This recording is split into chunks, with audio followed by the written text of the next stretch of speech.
I feel like it'd be a waste of everyone's time to recreate the world that we see when we open the window. And so we've been very lucky to be able to take all these cues and give them a sense that only exists in this movie, and to create a version of the world that is purely Monster House.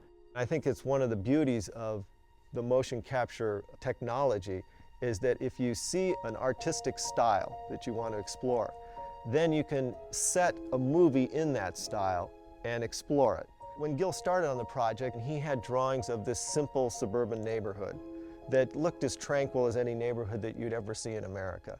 But it just had sort of a spin to it. It was just a little bit off. The colors were a little hyper-real.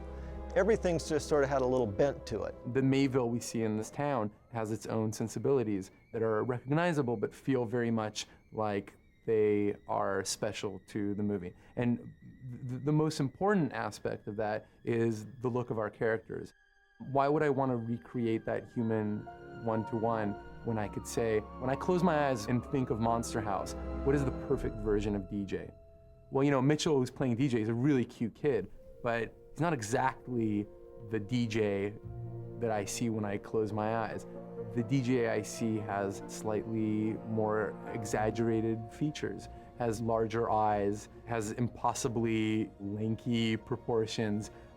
He's this human puppy with big hands, big feet, big expressive eyes. And it's been amazing to sit down with designers, with sculptors, and literally create and sculpt and chisel the ideal character. This is our hero over here, DJ. And these are his sidekicks, Chowder and Jenny. And Constance here, she becomes the Monster House. And her husband in the back there, Nevercracker. It starts with a young man named Chris Applehans doing illustrations early on with the director. All the characters were designed to have a little asymmetry to them, because we're not trying to do an ideal, we're trying to give a quirkiness to stuff. It's really useful as a style guide, so that when people start going in and doing individual characters, and there's some consistency and some sort of overarching guidelines as to how you're going to design stuff. Then I do a three-dimensional replica, say a model, and these are to be scanned. We scan that sculpture into the computer with a laser scanner, and we end up with a 3D rotation and a 3D version of this model. So once the model has its finished surfaces and some of the scratches taken out, some of the imperfections taken out, we have a team of texture painters who go through and put the first passes of skin color, blush, and freckles to show you what the final character might look like later on. But this helps us get a visualization of what's to come. I consider myself incredibly lucky to be able to say, this is my storytelling world. It's like playing make-believe. It's a level of imagination that is only possible in this domain.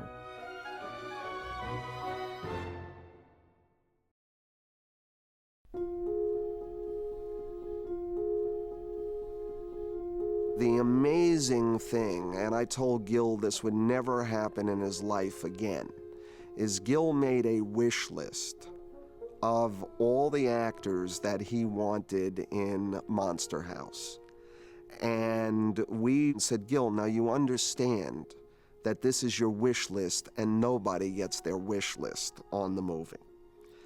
And to our amazement and surprise, and we also said it'll never happen again, he got everybody on his first choice. Every single actor we asked to do this very strange process just wanted to do it instantly. He got Steve Buscemi to play Nevercracker. He got Maggie Gyllenhaal to play the babysitter.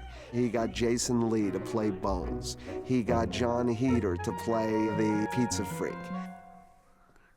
Napoleon Dynamite, the Napoleon Dynamite. All my friends were so jealous, you know, because that's our favorite movie. He got Catherine O'Hara and Fred Willard to play the parents. He got Kevin James. You know, we never thought he'd get Kevin James. Oh, good, you are documenting this. He got Nick Cannon. Okay, that was very, very good. How'd I do? Oh, wonderful, very official. I mean, it was amazing. It's that everybody that he ever wanted in this movie, he got. And then to our astonishment, he got Kathleen Turner, who is actually the House as well. And we thought there's no way that Kathleen Turner would be this game. To go into a new technology and play basically the fat lady in the circus, we said, no way, no how are you gonna get her, but go for it, and he got her. I'm always interested in, you know, any kind of new development that comes along. But then the real hook was, he said, well, you played the sexiest animated character, now you can play the ugliest. And I said, oh, okay. It was the easiest casting that I've seen. Every actor we went to, they all wanted to do the movie. I think everybody wanted to explore this new method of performing in a film. It was extraordinary and unprecedented as far as I'm concerned.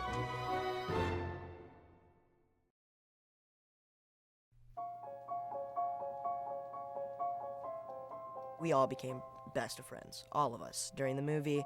Afterwards, we'd go hang out, we'd go to like pizza places and go eat. We all three became friends, and like we've gone out to movies together, and we've just, it's all been a lot of fun. I love Sam and Mitchell. You know, Mitchell and I have great chemistry, and Sam is just so funny.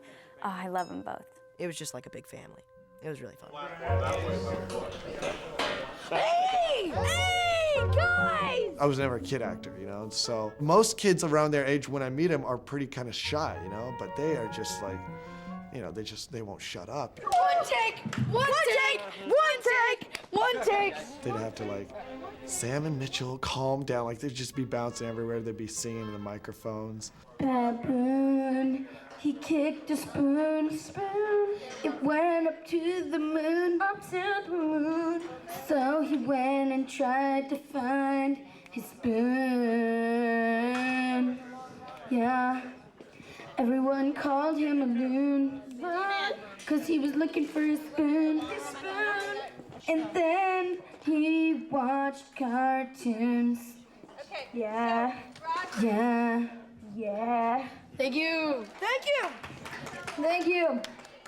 Ladies and gentlemen, that was Baboon. That was nice. What about egg and cheese sandwich? You know, you have like the two kind of immature boys who are just, you know, like hyper and doing everything, and then she's kind of a more grounded, sensible girl who knows like, now come on boys, calm down. I don't know how Jenny did it. She was more tolerant than I would ever be with them, you know what I mean? We're sorry that we were being so bad today. Awfully bad. We were horrible today. But locking you guys in the box made all the difference. It really did. Yeah. We only got locked in the box for 4 hours today. Sam and Mitchell, every time I saw them, they just quoted Napoleon, and so that was kind of weird. Mocap ready! Sam, still today, is probably my best friend. Truthfully, he's a really nice kid. He likes to skateboard, just like I like to skateboard. We skate all the time. Into girls now. Yeah, super cool kid. 38 Apple, beat 1, take 3. Head marker. Mitchell's like my best friend. I hang out with him every weekend. I see him all the time. I was actually just at his house yesterday. He's just like the nicest kid ever. These guys off the All right, we gotta go. No! Stop! We missed you already.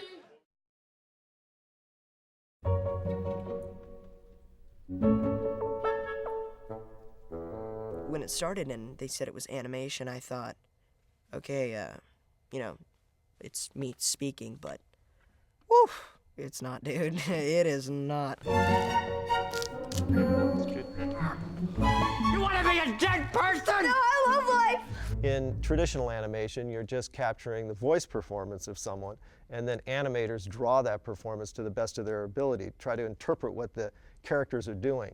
In the case of performance capture, you actually get both the clean voice performance and their body performance simultaneously, and that's what drives the performance of the character.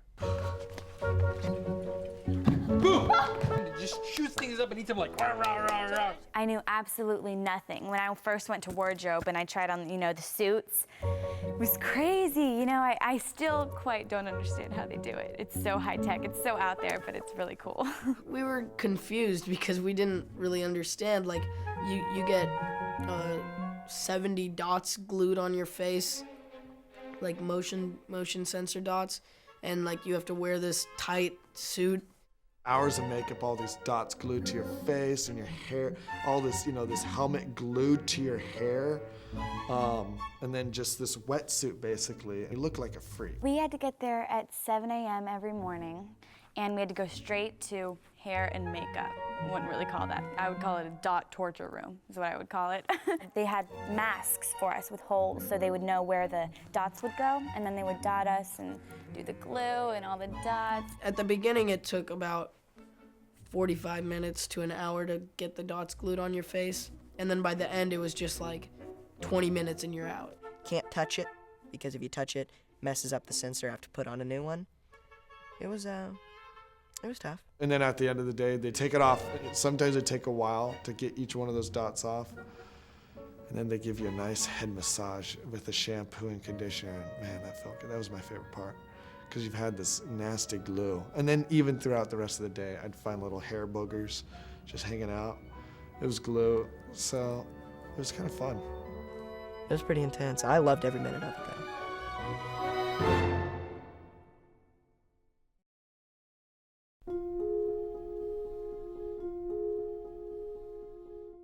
The technical process of capturing performances in this empty void is a challenge to anyone. Your foot gets caught on this piece of mud and grass, and you just pull this grass across, and you realize as soon as you've done it that you've done something really, really awful.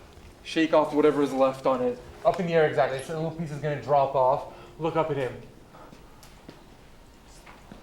What have you done? Sorry. Oh my God, I'm sorry. You are dead! Great. It was a little disconcerting doing it because I'm just not used to working that way, and I think so much of what I do as an actor is, I get so much from wardrobe and props, and here everybody wore the same thing, and there were no real sets. There were, sort of skeleton sets and skeleton props. These are our sets and props. Our props are made of wireframe and mesh and just metal poles. And the reason for that is so we can actually see through them, because the motion capture cameras need to see the actors' markers from multiple angles. So we can't have solid props and walls in the environment. We actually need to be able to see through everything. This is a super soaker. This is a motion capture super soaker. And they have actually weights in them to give them actual weight and all that. And then also what the prop makers did, which was very clever, was they had one weight kind of loose. So it kind of flops around, and it makes us feel like it's got water in it.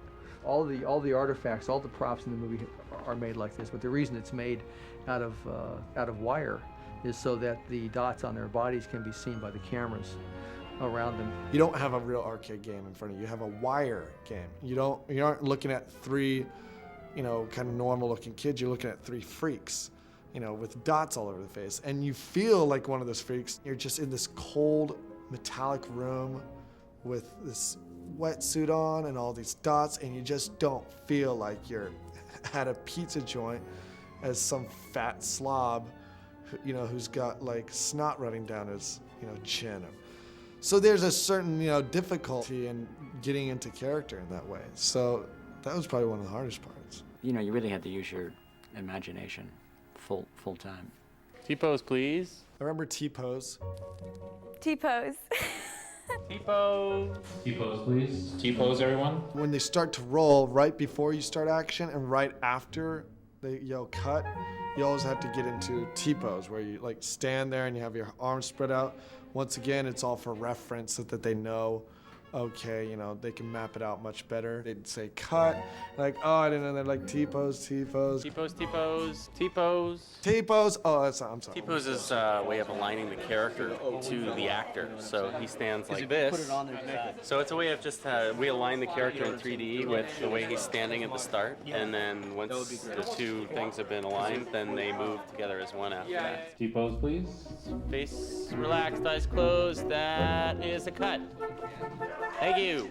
It was just a little weird at first, but I was surprised at how fast I got used to it. It was really hard for us, and it felt weird, but then by the end we were just in our suits, and we were about to leave and go home wearing our suits.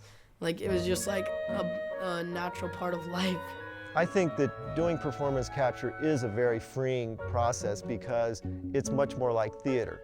Once you put these dots on your face and you, after a short time, forget about them, you don't have the presence of a camera, you have no lights, you're not strapped down by having to hit marks, there's no rhythm being broken by having to change the film in the camera.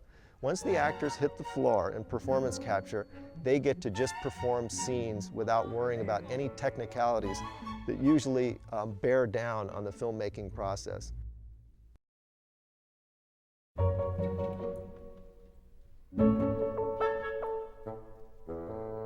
Hi, I'm Jay Redd, the Senior Visual Effects Supervisor on Monster House. I want to welcome you to Sony Pictures ImageWorks. I'm going to take you around to show you a bit about what we do here and a little bit of the process in bringing all of our characters and our performances to life in the final film.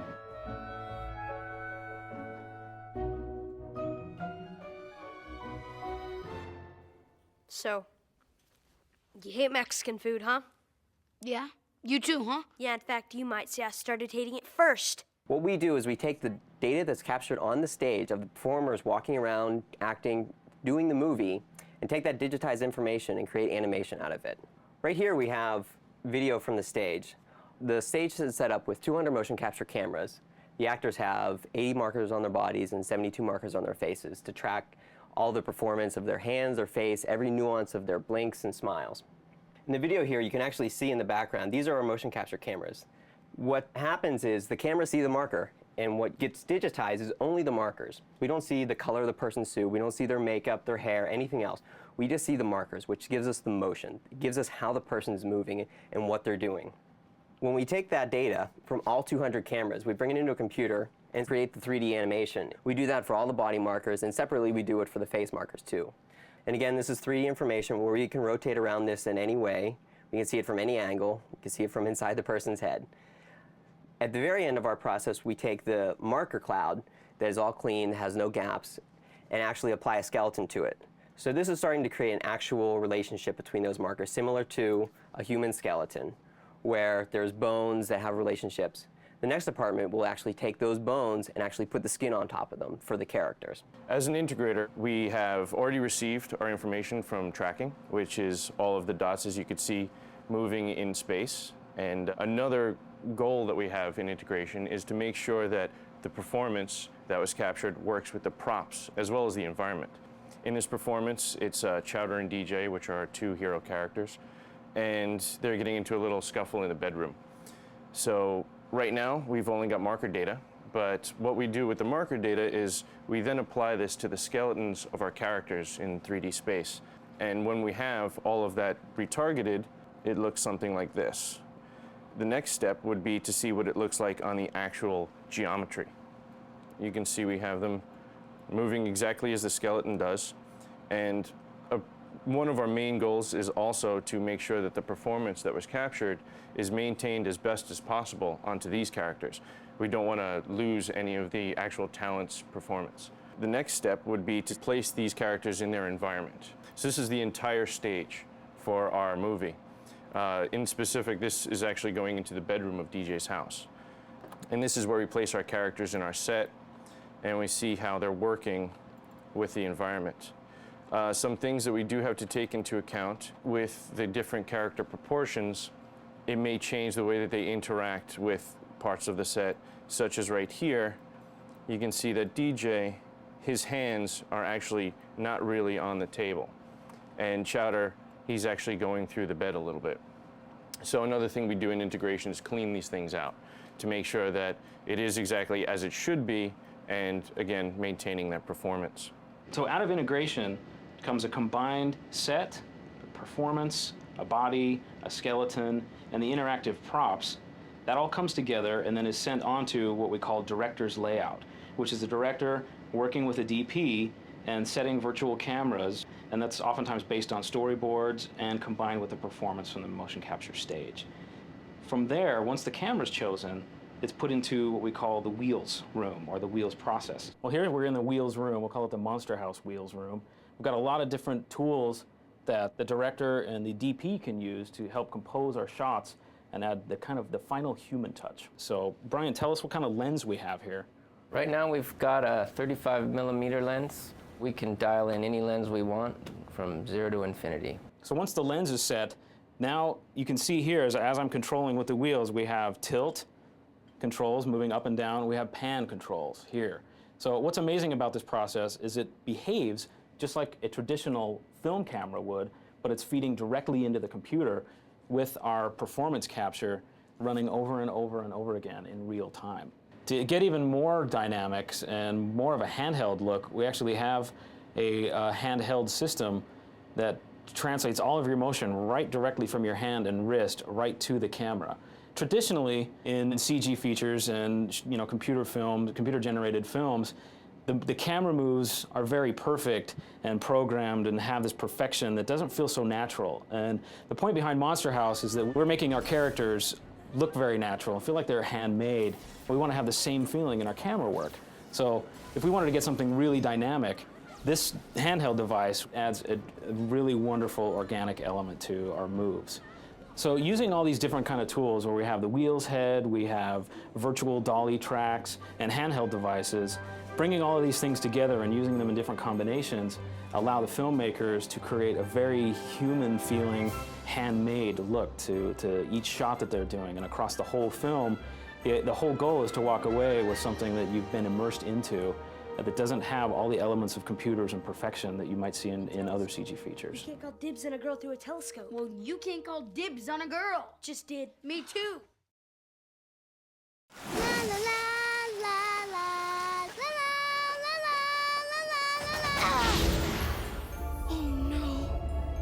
There's this one place in the neighborhood that you as a child are afraid to go by. There's something going on at that house. There was these rumors that kids who would walk by the house would suddenly vanish. Come back, please! We've taken that very sense of the scary house and actually given it life.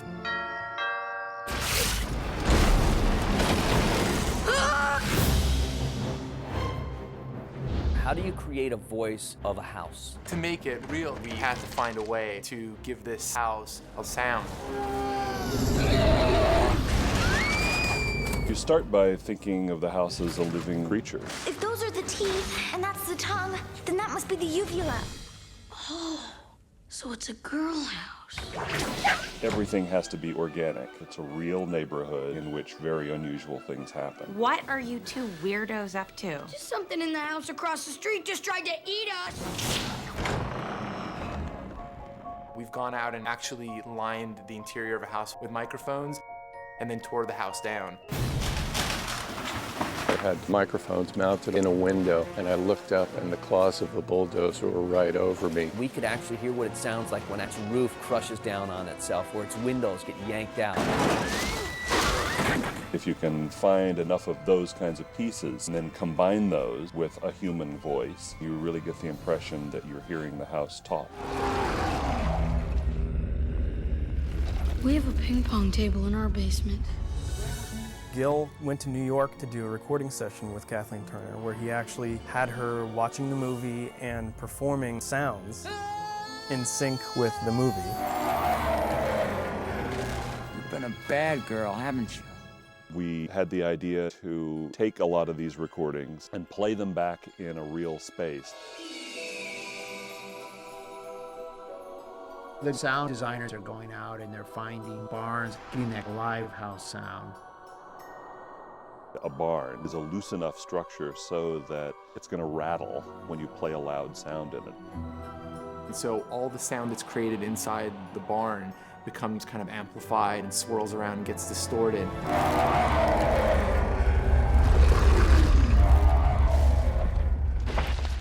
You hear that?